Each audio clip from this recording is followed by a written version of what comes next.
Welcome back to the 12 Days of Transforming Reviews, and of course, we have to at least talk about another Prime.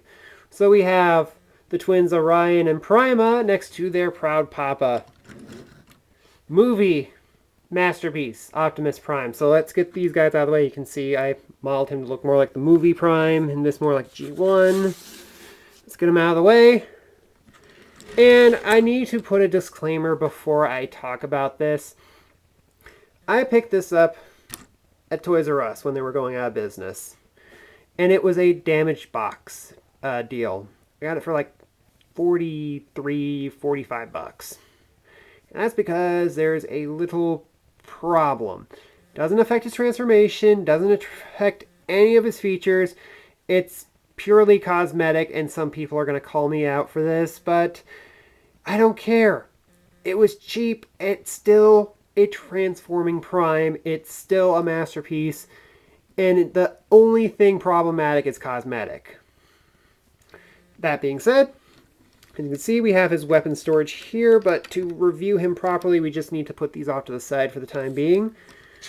And as you can see, he is a nice looking truck with an actual hitch there. Nice silver paint. Some die-cast metal pieces giving him some nice heft.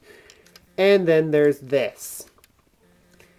This section right here, it took me quite a long time to get it this flush. And the other side, not so much.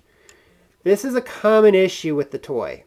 It has happened to almost every version of this figure so far. I have seen a lot of reviewers say that there are ways to fix this, but it requires cutting and shaving pieces off that don't make me too comfortable, because I really don't want to damage a masterpiece toy in that way.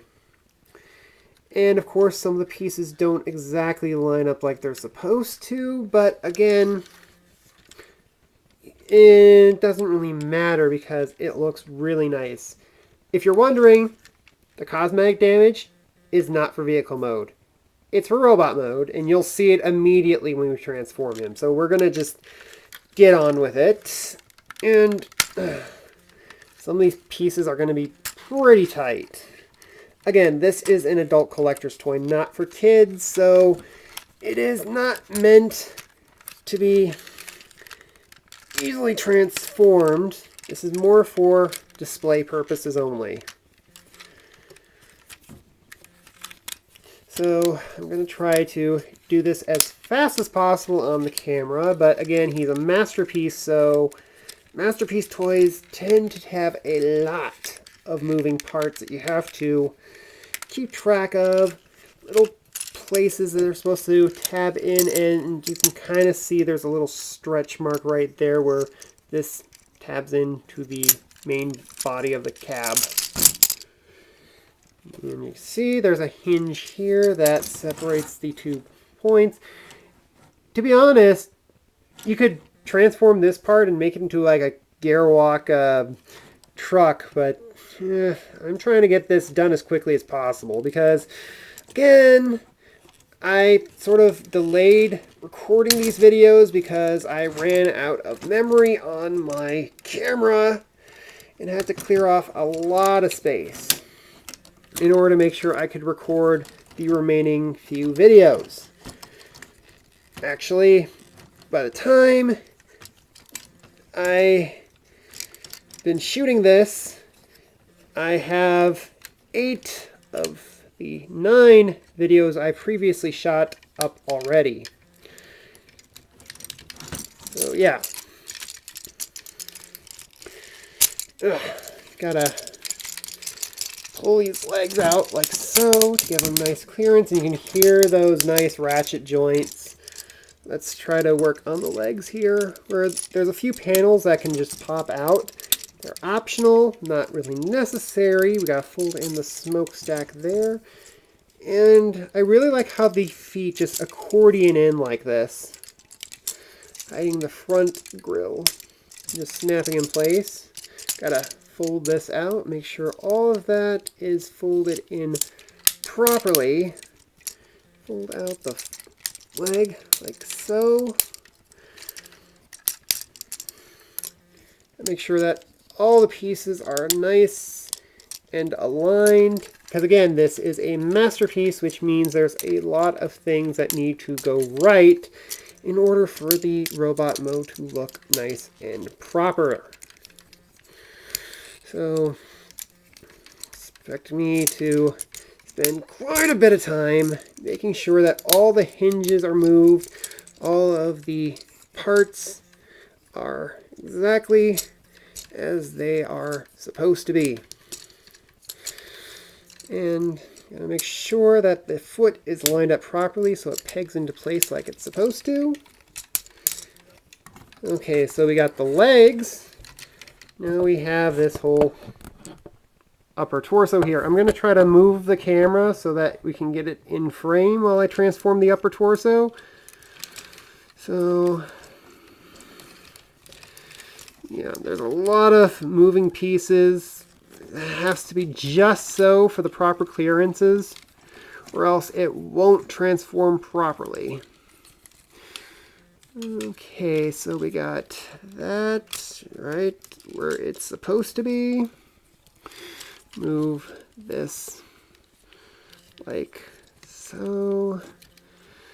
It's going to take a bit of trial and error to make sure that each piece is where it's supposed to be. So I believe it's supposed to go this way. Yeah, it pegs in right there. Not really going to peg these in till we're ready, because I really don't want to put somewhere where it's not supposed to be just yet, because I might screw up the clearances needed for other pieces. Okay, we got to peg in the torso pieces. Make sure that all of these pieces are aligned properly. And let's see, I'm going to try to get this in like it's supposed to be. I need to take this off camera for a second to make sure I got the pieces aligned. Okay, sorry, but these two panels right on the sides where these smokestacks are need to be just so in order to make sure that the transformation actually works like it's supposed to. Okay, I think I got them right. This is the die-cast metal piece that supposed to peg in right there, but we can't do that just yet because we don't have everything aligned as it's supposed to be. So we gotta take these panels, slot them out. And this is the hardest part of the transformation because there is almost zero clearance and room for error when you fold in the chest piece like so. Gotta make sure that is, oh dear, his torso's not pegged in properly. Hang on, where is the, okay, I got it. Just had to shift the torso just a smidge.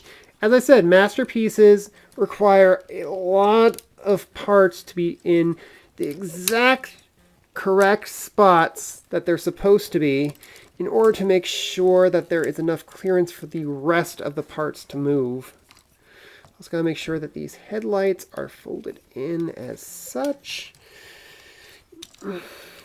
Okay, getting this panel right here under this door is extremely tricky. Trying to get it just right is a challenge.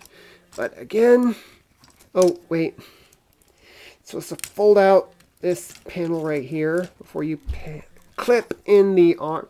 Let me check. Supposed to clip this in, then the arm. I am sorry, I am so sorry, but again, masterpiece toys require a lot of fiddling to make sure that the pieces clip in place. But again, this is not a kid's toy. This is a collectible, so this is kind of par for the course. So it's a little bit more forgivable that this figure is a little trickier to transform properly. That went in a lot easier on camera than the other one did. Slide this panel out, slide that up. Let's just unfold the hands for the time being, and then we gotta make sure that the tabs in here slot in right there. Fold out the panels just a little to make sure. And we are done. There is Masterpiece Movie Optimus Prime. And you can already see the cosmetic damage this thing has. As you can see, he's missing one of his head horns. Again, doesn't affect transformation at all. Doesn't affect the figure in any way. It's purely just cosmetic damage. If anyone has a replacement fin, I would like to hear it, but for the most part, I don't really care. I think it actually transforms better without it. And of course, being this is a masterpiece, we flip out the head all the way like so, and twist this, which is a pretty tight joint, to get the no mouth plate version, and quite frankly, I don't really care for it. A lot of people, like myself, prefer our Optimuses to have the battle mask, and I think I need to adjust that slightly to it so it's more straight. See, he has pretty good range of movement on the head, although the neck joint's a little loose. All sorts of little joints in the torso, nice little shoulder joints, pretty decent elbow, and of course fingers. The fingertip has two joints. This is just one solid joint in. Then there's the thumb. Hips are nice and ratcheted. Knee, pretty decent bend, but kind of a little fiddly to make sure you got it in the right position. Ankles have some nice tiltage to them. So, yeah, nice Masterpiece Prime for someone who probably will never get the MP10 or the I don't even know what the third edition of the Masterpiece Prime is going to be called. Regardless, we are still not done. We have his accessories to deal with, which we have his gun, which just plugs into his hand like so. Gotta make sure I got the right slot, because, again, like most Masterpiece toys, you have to make sure that the slot lines up properly into the hand, like so. So he has his gun. However, I usually don't display him with the gun, and the only way to really store it, in fact, there's only one way to store this, and you can see there's a little stress mark on there, is you just plug it into his butt. Well, above his butt. There's really only one way it fits, and that's like so. It's the only way to store it. Wish there was another way, but do what you can. And of course, we have his two swords, which you fold in his hands, and you plug them in like so. Oh, his shoulder came off. Yeah, there we go. Make sure that's pegged in like it's supposed to be. So, yeah. He has his swords. Not the hooks. They're the swords.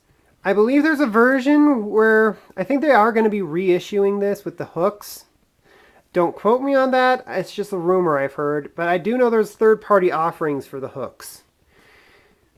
Anyway, that is Masterpiece Movie Optimus Prime, and there's some joints in the hips here where we can just slide the wheels into a more correct position. So anyway, that is the review of my Masterpiece Movie Prime.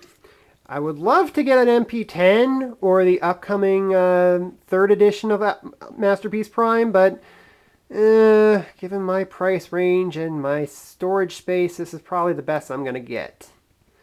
Anyway, tune in next time for the final review of my 12 Transforming Toys of Christmas. Bye!